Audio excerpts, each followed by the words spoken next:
一口气看完汉武帝刘彻6位皇子的死亡原因与篡位夺权。第1位，太子刘据。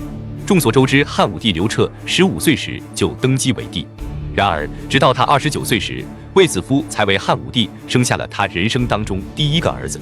这对于皇帝这一职业来说，无疑算是老来得子。所以，汉武帝和文武百官对这位晚来10几年的大汉皇子都甚为欢喜。公元前122年，汉武帝将年仅7岁的刘据立为太子。刘据成年后，向来忌讳臣子结交宾客的汉武帝又迫不及待地专门为他修建了一座院囿，取名为博望院，专供刘据结交天下宾客所用。因为武帝对太子信任有加，所以笃信太子将来绝对是一位以文治国的贤明之君。然而期望越大，失望越大。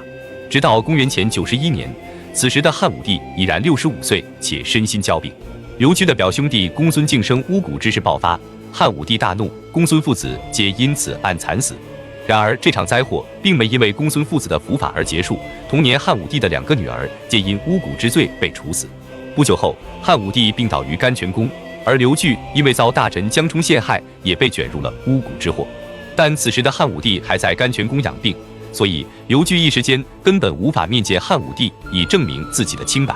更为重要的是，刘据就连父亲汉武帝是生是死都尚未可知。走投无路之下，刘据决定起兵将宫中小人斩草除根，以夺大权。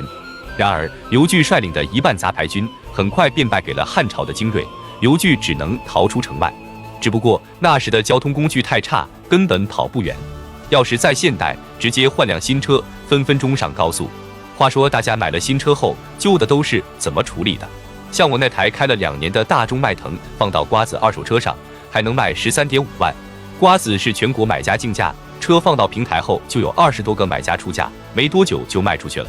最近1年汽车掉价特别快，1年就少好几万，想卖车千万别犹豫，听我的，现在就去瓜子二手车预约估价吧。而汉武帝将刘据的门客和跟随他起兵的全部处死，就连刘据的妻子、长子、女儿也全部遇害。刘据逃出城后，一路逃到了湖县的一处贫苦百姓家中。不过好景不长，刘据的藏身之处很快便暴露，面对前来捉拿他的官兵，无路可逃的刘据不愿被陷害他的奸臣捉拿受辱，于是上吊自尽而亡。民心所向、众望所归的刘据，最终没能登上大汉的皇位。最终，刘据享年37岁。所幸的是，他留下了一位孙子，即汉朝大名鼎鼎的汉宣帝刘病已。第2位，齐怀王刘弘。刘弘生年不详，其母亲为姿容姣好的王夫人。卫子夫老去后，汉武帝对年轻貌美的王夫人甚是宠爱。可惜的是，王夫人年轻时便重病缠身。汉武帝为了表达对王夫人的宠爱，于是封刘弘为齐王。只因为齐王的领土是汉朝中最大且最富有的诸侯国。不仅如此，汉武帝还煞费苦心地为刘弘挑选太傅和丞相。王夫人去世后，汉武帝将对亡妻的思念全部转移到了刘弘的身上。然而没过多久，刘弘也英年早逝，且没能留下子嗣。当时天下人都认为齐帝不适合封王，不过根据谥号怀可以看出来，刘弘绝对是一位仁慈之主。第3子，燕王刘旦。刘旦生年不详，他自幼被封为汉王，但汉朝经过七国之乱和推恩令后，诸侯王在封国内已经没有太大的权力，并且汉朝的皇位是嫡长子继承制，身为第3子的刘旦自然无缘皇位。于是他一门心思地研究各种学问，经书、杂书皆来者不拒，而且他十分擅长术数、星历、射猎，可以说还未成年的刘旦样样精通。成年后更是能言善辩，广有谋略，并且喜好招揽江湖人士作为门客。然而直到公元前91年，太子刘据兵败自杀，二哥齐王刘弘去世早已将近20年。刘旦认为如今他成为了皇子中最年长的一位，况且自己文武双全，太子之位非自己莫属。公元前88年，刘旦趁汉武帝病重，于是派使者到长安向汉武帝上书请求回到长安。汉武帝知道后大怒，不仅杀掉了使者，还以藏匿亡命之徒为由削掉了刘旦封国的3个县，以示警戒。随后汉武帝又将最小的儿子刘弗陵立为了太子。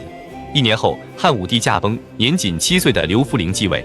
刘旦认为刘弗陵能继位是朝中大臣操纵的结果，于是他对外大肆宣称刘弗陵不是汉武帝的儿子，另一边则在各地召集亡命之徒，号召天下人共同讨伐刘弗陵。然而不久后，事情暴露，刘弗陵和朝中大臣追查此事，刘旦的罪行浮出水面后，按律当诛。但刘弗陵念及手足之情，并没对刘旦治罪。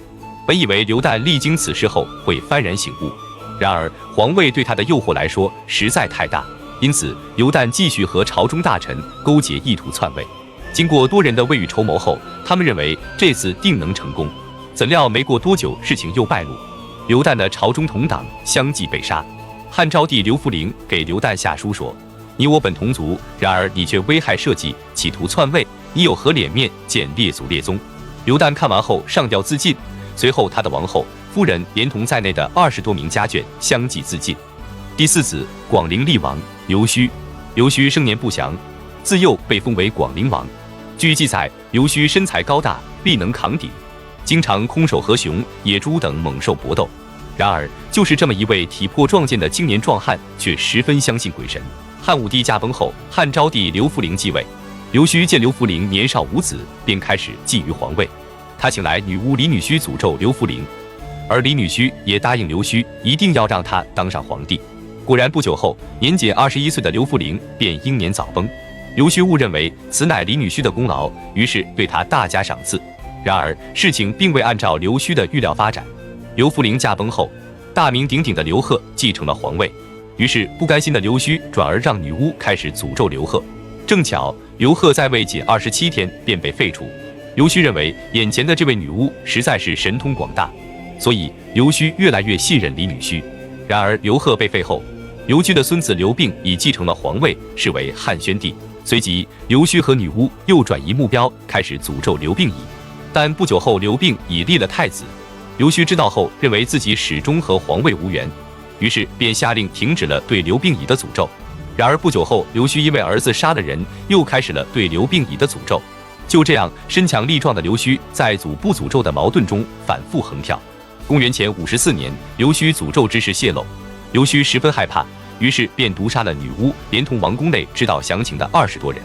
但纸终究包不住火，诅咒之事彻底败露后，刘胥悔之晚矣，无颜面见王公大臣和皇帝，随即上吊自尽。而汉宣帝刘病已额外开恩，赦免了刘胥儿子的死罪。第五子昌邑哀王刘伯，刘伯生年同样不详。太子刘据兵败后，李广利和丞相刘屈毛相互勾连，谋划立刘伯为太子。怎料事情泄露，李广利投降匈奴，丞相刘屈毛被腰斩，而刘伯也英年早逝，死在了汉武帝的前面。所以史书上对刘伯的记载少之又少，但他的儿子你一定听说过，那便是大名鼎鼎的汉废帝海昏侯刘贺。据说刘贺27天的皇帝生涯中做了1000多件恶事，当然这个传闻可信度并不高，但仅在位27天的刘贺墓却出土了115公斤黄金，其他文物更是数不胜数。第六子汉昭帝刘弗陵，公元前94年，钩弋夫人为汉武帝诞下了他最后一位儿子。此时太子刘据已经自杀，二子刘弘英年早逝，三子刘旦希望被立为太子，让汉武帝大怒。四子刘胥为人奢侈，行为举止无度，不堪大用。五子刘伯被李广利和丞相连累，并且英年早逝，所以晚年的汉武帝将刘弗陵立为了太子。弥留之际时，让霍光、上官桀、金密堤、桑弘羊4人辅政。公元前87年，年仅7岁的刘弗陵继位登基。然而不久后，霍去病的弟弟霍光便独揽大权。霍光和刘弗陵对内注重休养生息，屡次减免租税，招抚流民；对外和匈奴恢复和平。汉武帝时期常年征战所遗留的隐患逐渐被消除，大汉衰退的趋势得以扭转，因此被称为昭宣中兴。公元前74年，年仅21岁的刘弗陵离奇去世。有人认为是霍光不肯交权而杀掉了刘弗陵，也有人认为刘弗陵患病而亡。整体来说，汉武帝6位皇子中，3位上吊自尽，3位英年早逝，无一善终。